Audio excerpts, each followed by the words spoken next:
Hello everyone, কেমন আছো তোমরা সবাই? আশা করি তোমরা সবাই ভালো আছো, আমিও ভালো আছি। নতুন একটা রান্নার ভিডিও নিয়ে চলে এসেছি, চিকেন ঘুগনি।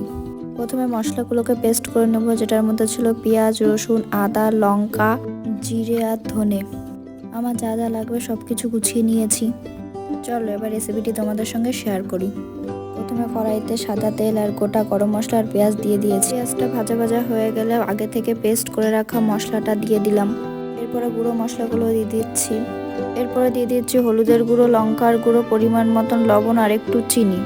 মশলাগুলোকে ভালো করে কষিয়ে যখন তেলটা ছেড়ে দেবে মশলা থেকে, তারপরে দিয়ে দেবো মাংসটা দেওয়ার পরে ভালো করে কষানোর পরে যখন তেলটা ছেড়ে দেবে তার মধ্যে আগে থেকে সেদ্ধ করা মটর আর আলুটা দিয়ে দেবো।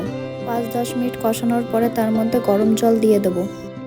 কিছুক্ষণ ফোটানোর পরে তার মধ্যে ধনেপাতা আর গরম মশলা দিয়ে নামিয়ে নেব। আজকে রেসিপি রেডি। কার কার ভালো লাগে চিকেন ঘুগনিতে রুটি খেতে, কমেন্ট ও লাইক করে জানিও। নতুন একটি ভিডিও নিয়ে দেখা হচ্ছে, টাটা।